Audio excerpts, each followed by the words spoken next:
Now coming on to the next process called as energy flow.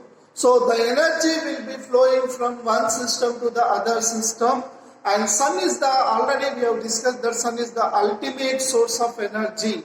So whatever the sun releases energy, that will not completely reach the earth surface, and that will be not completely utilized by the plants. So here the amount of energy released by the sun, because sun is the ultimate source of energy, so the incident solar radiation onto the earth, only less than 50% of the sun source is utilized for the photosynthetically active radiation. In that plant, complete plants utilize approximately only 2 to 10% of the photosynthetically active radiations, and for the creation of the productivity.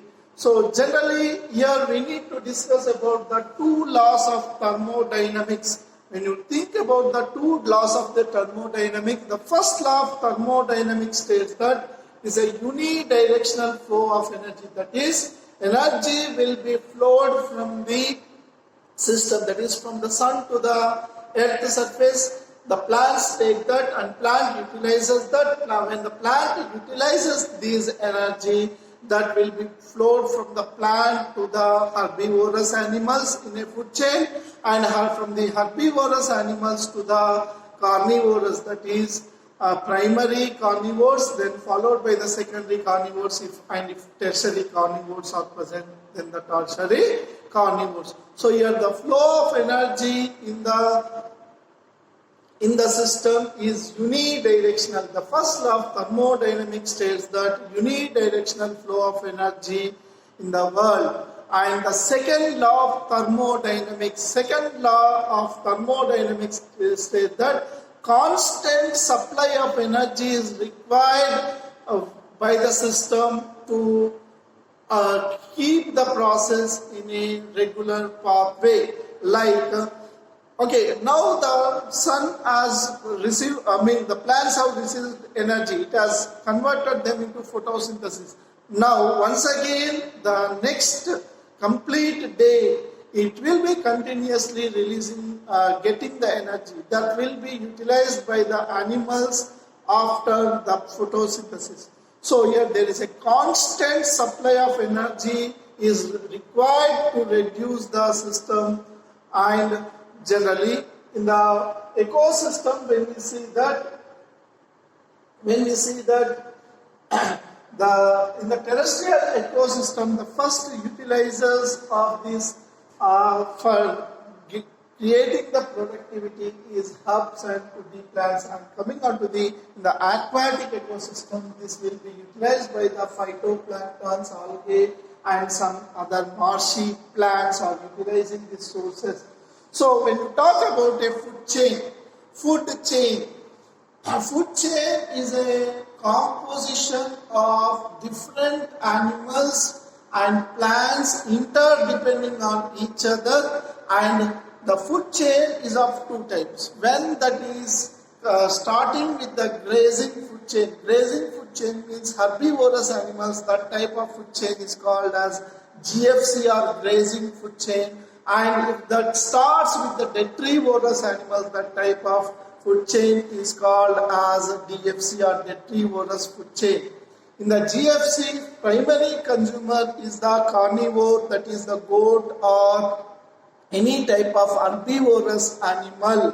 And generally in the DFC will be the earthworm, that is decomposing food chain, or detrivorous food chain, it will be the earthworm.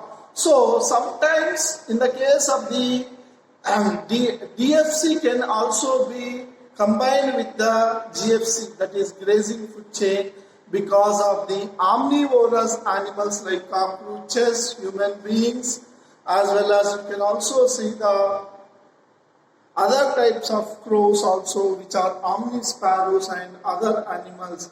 When we can also sometimes combine the DFC with the GFC, because if human beings eat cockroaches, as human beings are omnivore, that type of DFC is connected.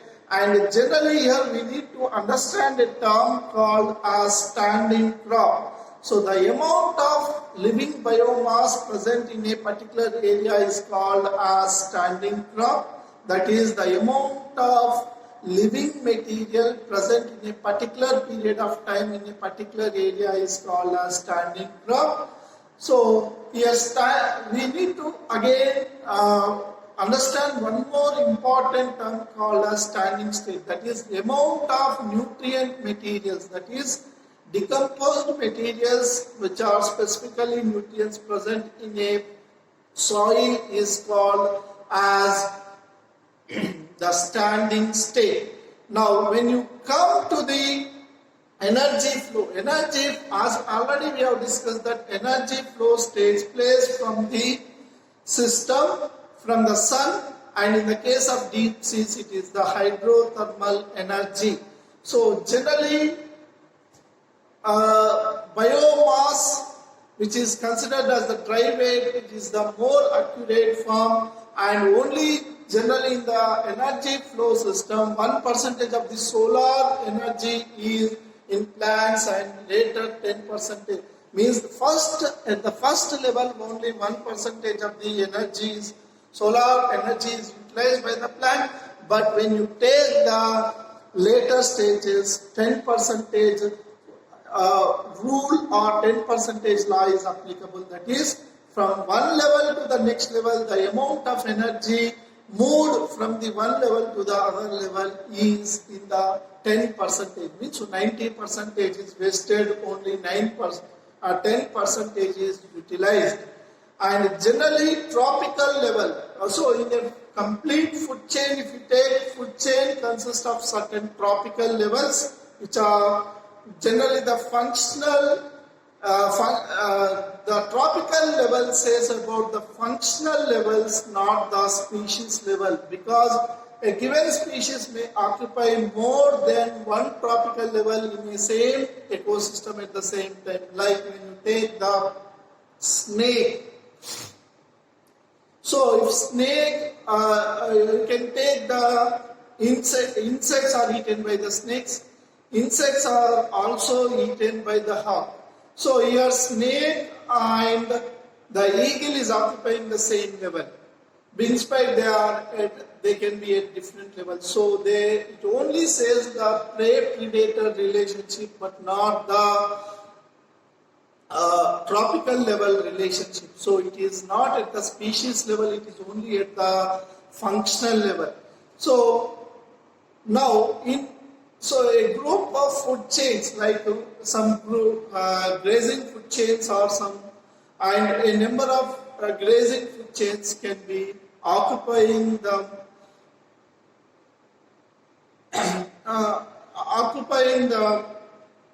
in a ecosystem which constantly form a web-like structure. So a group of food chains can form a food web. But food web, we cannot discuss any food web in the case of the ecosystem.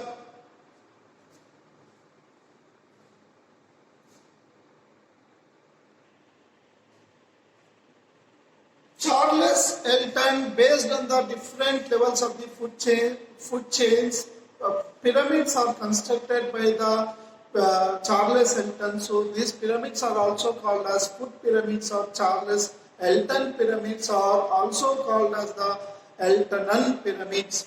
And in these pyramids you can see that generally, except in the tree and aquatic ecosystem of biomass, whatever the pyramids we construct are generally vertical pyramids or upright pyramids, but in the case of the biomass pyramid in sea and the number of and the tree pyramid, the pyramids are inverted. So most of the questions will be asked from the inverted pyramid generally. So which pyramid belongs to which type?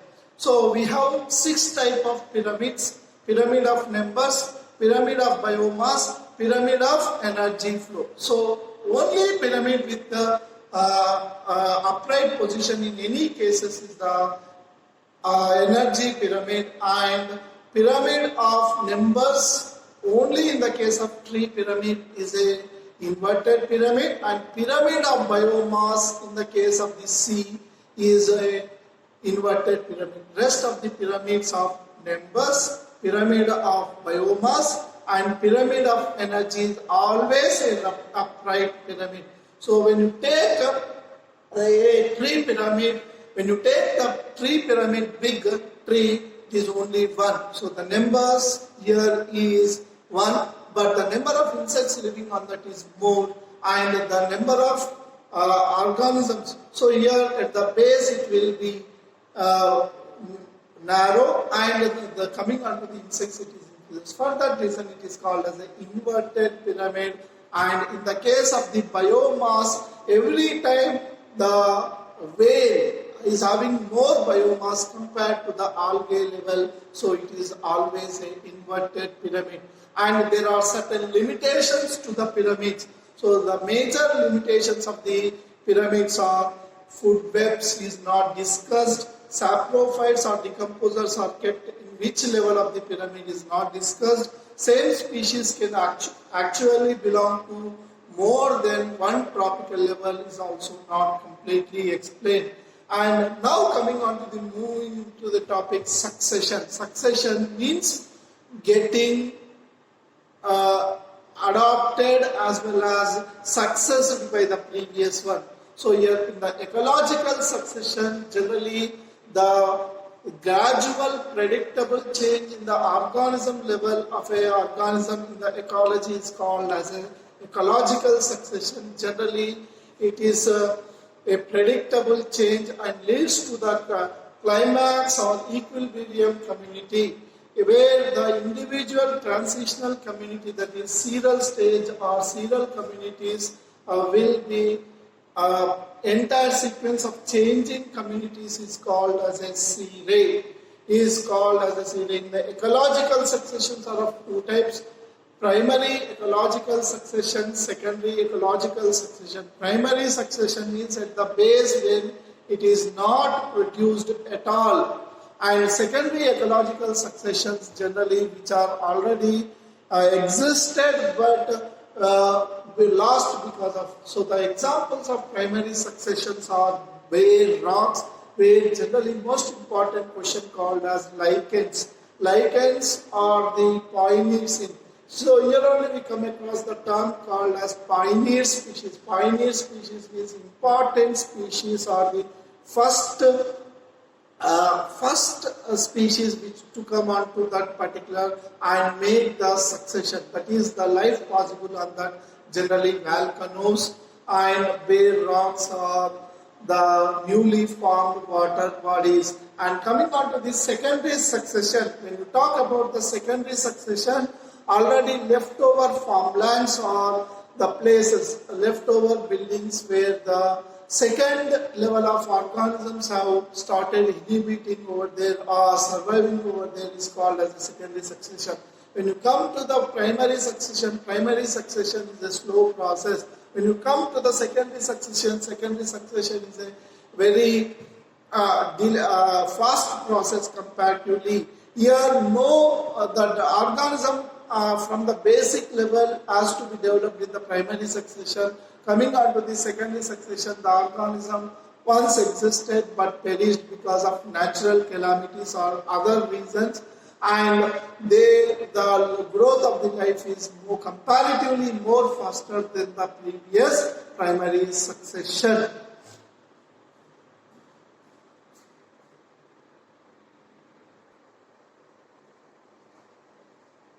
So when you talk about the different types of successions, in the case of the water or land ecosystem, generally all the successions, whether it is a xeric succession or a aquatic succession, most of the conditions it will lead to the mesic succession. That is, all the plants from the hydrophytes have been changing to the forest condition or the desert condition, animals migrating to the mesic temperate conditions. So this type of majorly hydric succession Hydric to mesic is called as hydrox succession. Xeric, that is desert condition to forest condition, is called as geox condition.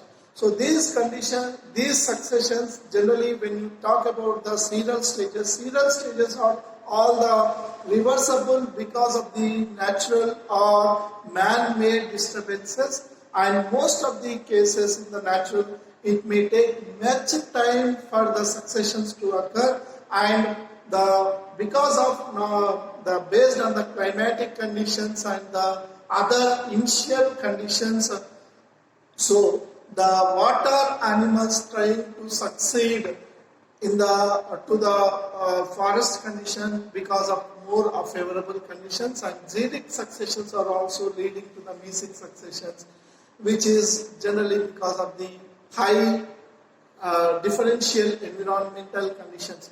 When you talk about this, so here many times we saw a question called as pioneer species. Pioneer species means the organisms which have invaded first in the primary succession, which has led to the formation of a life, like lichens. Lichens means already you know that these are the organisms which are the union of fungi and algae on the rocks, and which are meant for the formation of the new life on the rocks. So here when you talk about the water conditions, pioneer species will be phytoplanktons because they have made the life possible on the earth conditions. Now when you talk about the hydrox succession, so generally you see that phytoplanktons has led to the formation of a rooted submerged plants, which later led to the formation of rooting floated angiosperms, and these are from the free floating plants where these are in the future course of time these have been forming the reed swamp soils, and which led to the marshy meadows where they led to the scrubber led to the trees growing into a forest. So this type of succession is called as a hydrox succession. And when we come to the next topic, as the video length is growing on more and more, so we will talk about the nutrient cycling. So nutrient cycling means the movement of nutrients which are produced which are taken from the soil, produced by the plants, like moving into the system and coming back into after decomposition is called as nutrient cycling.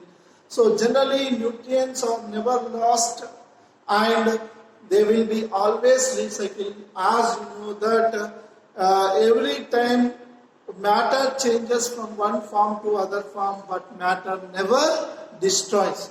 So in the same way, nutrients are also never lost. Always they will be recycled indefinitely again and again. So this coming on to the nutrient cycling. So the movement of nutrients into the cycle, repeating the cycle again and again is called as nutrient recycling. Nutrient recycling will be of two types, that is gaseous nutrient recycling and sedimentary nutrient recycling. So coming on to the gaseous nutrient recycling, so the reservoir for this gaseous nutrient recycling is atmosphere, and generally nitrogen and carbon are the nutrient gaseous recycling methods. And coming on to the sedimentation, reservoir of the sedimentary nutrient recycling is at the crust, and generally here sulfur and phosphorus cycle takes place. So when you come across the differences between the phosphorus and carbon recycling, atmospheric inputs of phosphorus to rainfall only, and when you talk about the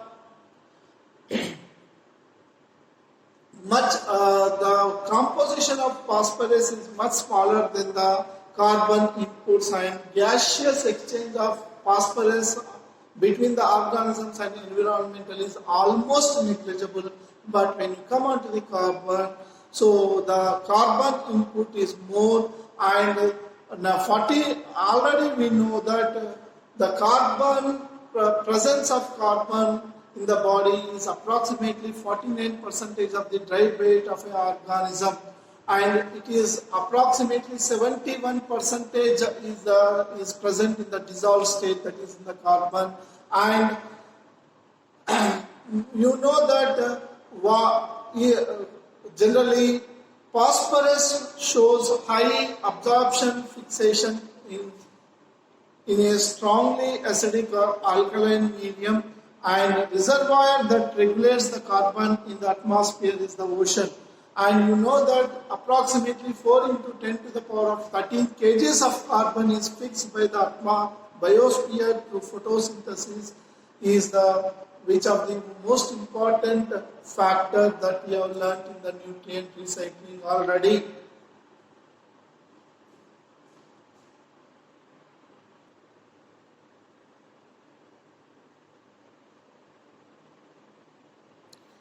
When you come on to the phosphorus, it is very less soluble in water and it is very less absorbed by the plants. And generally phosphorus is used to make the shells and bones and teeth of the, so the reservoir of the phosphorus is only the form of a phosphate rocks, and phosphate solubilizing bacteria also decompose the waste and release the phosphorus into the atmosphere. And the most important topic of the ecological cycle is cost of the ecological services. Robert Constanza has given the price tag to the ecological services which are for free to the world, and he has estimated that the complete ecological services which are being given to us, which are free, if you buy them, it is approximately $33 trillion. That is equivalent to the 2% of the gross net productivity of the American currency. That is, American economy is only $18 trillion. And generally, when you see that ecological services, what are the different types of ecological services? Soil formation, nutrient recycling, recreation, that is enjoyment, and climatic regulation and wildlife. They constitute more in this, and in this 50% is constituted only by the soil, nutrient recycling approximately 10%, recreation and enjoyment 10%, and climatic regulation is approximately 6%, and wildlife it is 6%. So here when you see that these are the price tags given by the Robert Constanza for the ecological services. So here we have forgot to talk about a term called niche. So niche is a detailed view of an organism and its environment, where the range of conditions it tolerates, the diversity of resources it uses, and is a distinct functional role in the ecosystem. So niche is a detailed view of an organism and its environment, its range of conditions and toleration, diversity of resources it uses, and distinct functional role in the ecosystem.